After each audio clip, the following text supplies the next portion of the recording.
శ్యామలమాతను పూజించిన వాళ్లకు తిరుగుండదు, రాజకీయంలో తిరుగుండదు, రాజ్యోన్నతి, పదోన్నతి.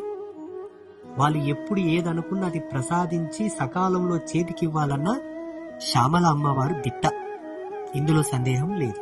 ముఖ్యంగా సంగీత కళలకు, మంత్ర కళలకు, మంత్ర మూల గుప్తమైనటువంటి మార్మిక కళలకు శ్యామలాదేవి చాలా గొప్ప వరప్రదాయిని. దాంతోపాటు విద్యాబుద్ధులకు, చదువు, వీటిలో భాగంగా రాజకీయ రంగంలో ఉండే వాళ్లకు, ముఖ్యంగా చిత్ర పరిశ్రమలు ఉండే వాళ్ళకు కూడా చాలా ఉపయోగపడుతుంది రాజశ్యామల. ఎందుకంటే కళలకు అధిష్టాత్రి అమ్మ. ఆ దీక్షను ధరించినటువంటి జీవుడి యొక్క సర్వేంద్రియాలన్నీ కూడా పరమ పవిత్రమైనటువంటి దేవీ కళలతో నిండుతాయి. ఎందుకంటే ఆ తల్లి కళలకు మహారాణి అమ్మ శ్యామల. రెండవది, ఆ జీవుడికి బ్రహ్మైక్య సిద్ధి చేకూరుతుంది. శ్యామలాదేవి ఇచ్చింది చాలా మందికి.